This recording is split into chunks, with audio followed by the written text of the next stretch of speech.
Hi, and welcome to this quick script tutorial. For this one, we're going to be looking at the quick trigger and the quick door. We're going to make a door that can be opened by a trigger. So there's a little bit to set up for this one, so I'll get onto that first, and then we'll get into the actual scripting. But first, let's have a look at the quick door, what it is and how to use it. We'll add a plane just as our base. I have some materials that I made earlier, so I'm just going to go and apply those. And let's make our door. Our door is going to be this cube, which we're just going to kind of stretch into position. There. It's a pretty great door. And we'll rename that. Okay. Once you have your door, you will need to add the component quick door. So you see here immediately you have a couple of options. You have slide up, you have the door type and you have the movement type. So I'll show you slide up first. We'll just get it set up and working. Now if the quick door is on a game object which has a mesh, it will automatically find the size of the mesh and use that to know how far it needs to move to open the door. So if that's the case, you can just leave it as is, and all you have to worry about is duration, how long it takes for the door to open.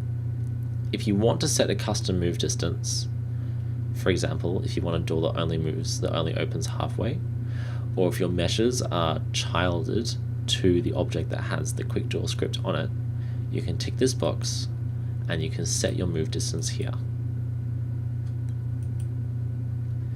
But because we have a mesh already part of this object, we won't need to worry about that. So duration, we want it to take 1 second to open the door. We'll click play. And when we tick this box, open door, hey, it opens. And it closes. You can also add audio to your door as well. If you tick this, a number of options become available.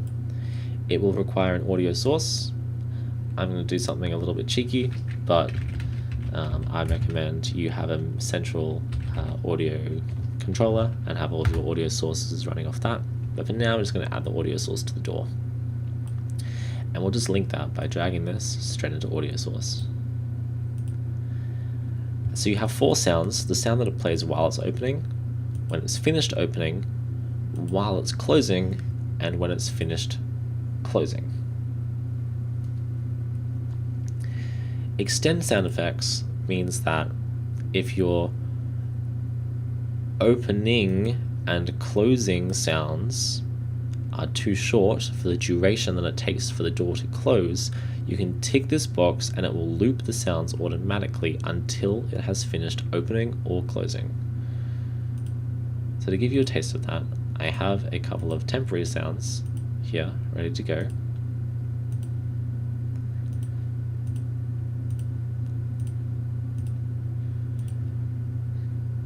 It will loop.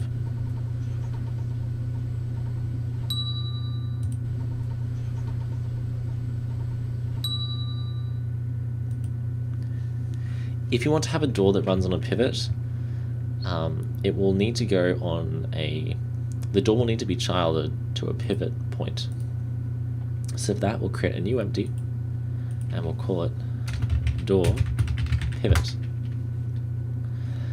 I like to use the icons to set a circle in the editor window, so I know where my pivot position is. You then child the door to the door pivot. Then it's a simple job. Reset these to 0, 0, 0 to make sure that's right in the middle. And it's a simple job of moving the door, not the door pivot, across until that is halfway down the side. Now we have the point at which the door is going to open around. And move that back into position.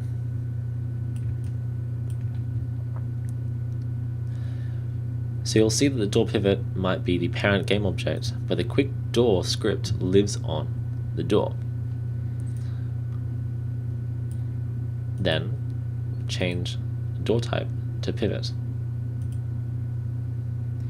If this has been set up correctly, it will automatically find the door pivot and have that there.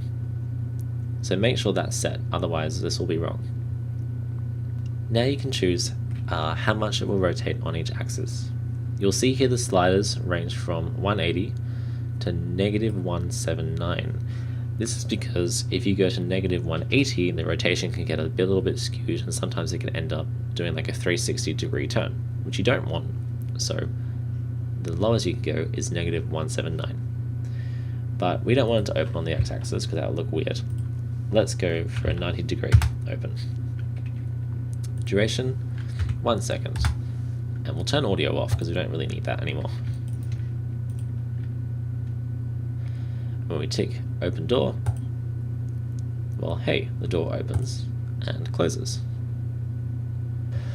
Let's put this back to slide up and get ready for the to open this using a trigger box. For this though, we need something to move through the door, so we're going to just set up a couple more things. Let's make a ramp.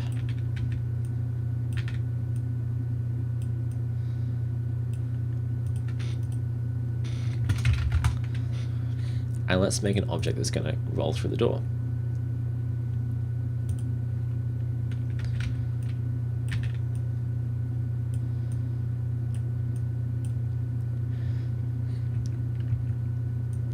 We'll come back to that in a second, the sphere. Let's now make our quick trigger. The quick trigger, you can just make an empty.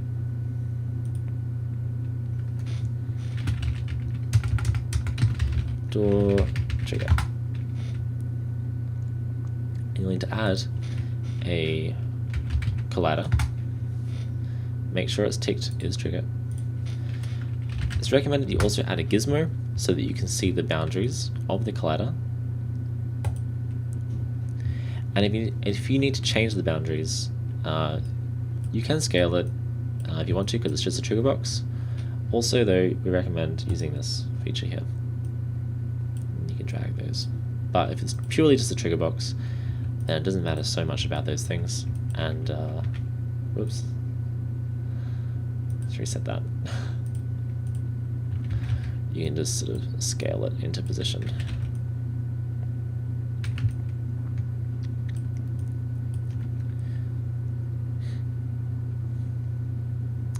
The last thing is to add the trigger. Quick trigger. Perfect. So straight away we see there's a warning. This says that there's no interactable tags.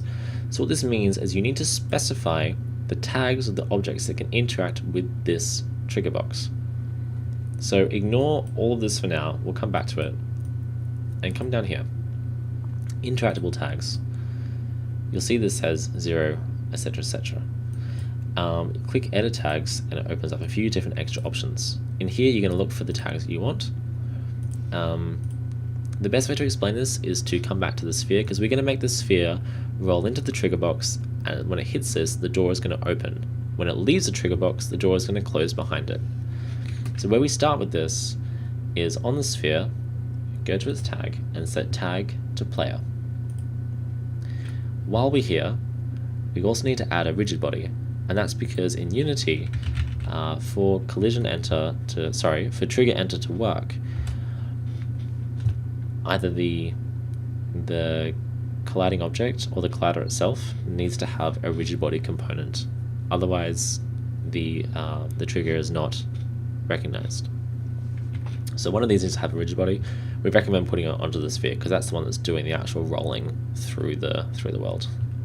It wouldn't make any sense to put a rigid body onto a trigger because you don't want the trigger to move around. Right. So that's set up. Rigid body tag player. Come back to here. We're going to add the tag player to this list. Tick edit tags. Select player.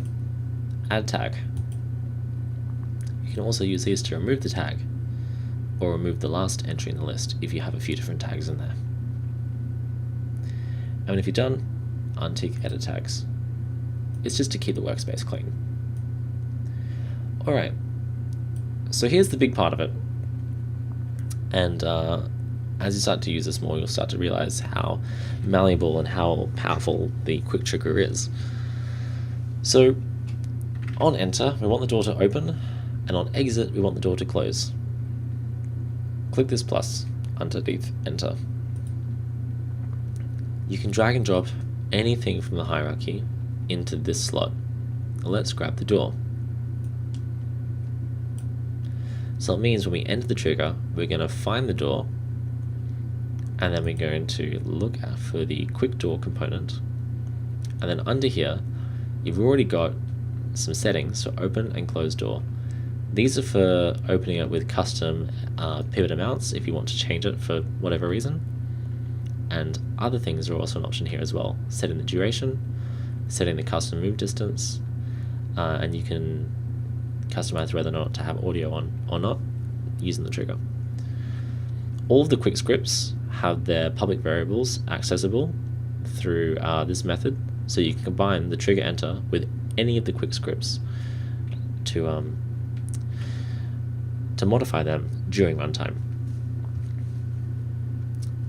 Alright, come back to here. So quick door and open, and when we exit, we'll do the same thing. Grab the door, drop that in there. Quick door and close door.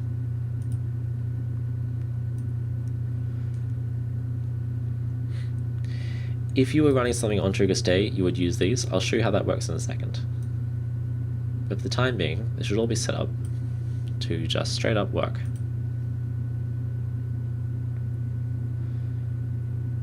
There you go.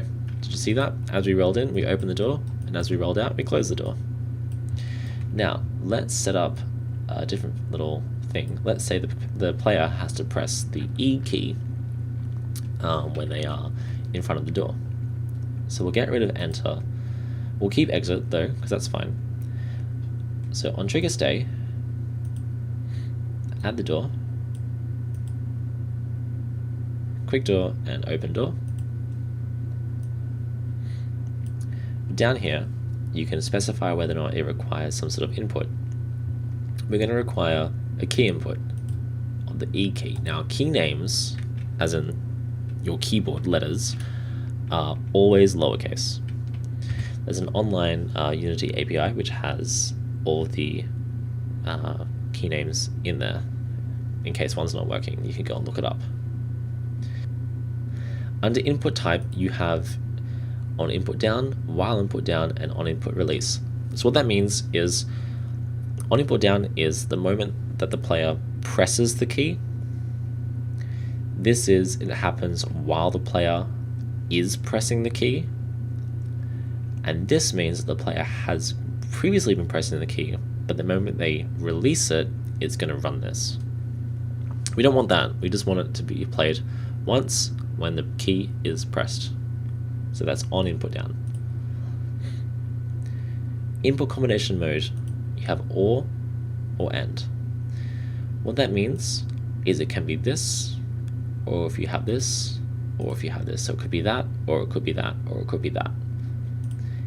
And means it's that, and that before it runs. Or it could just be key input and mouse input. So you have those options there if you want to.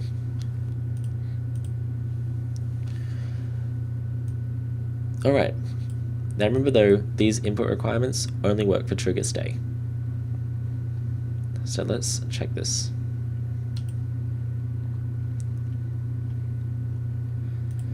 So the door has not opened, but the player sphere is inside there. I'm going to press the E key now. And there we go, the door opened, and as we roll out of the trigger box, it closes behind us.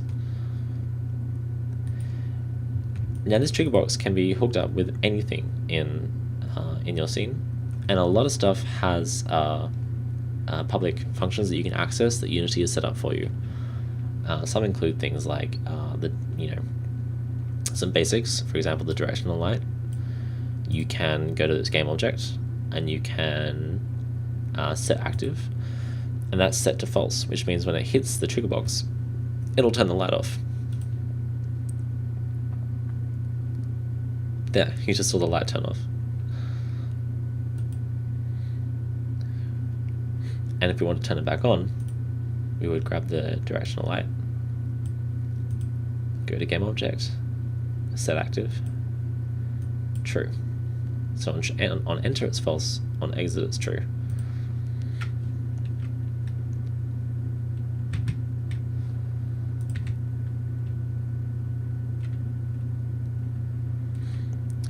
So there, the quick trigger can be combined with a myriad of things in your Unity project, and a fun one though is combining it with the door to make interactive doors that can open and close.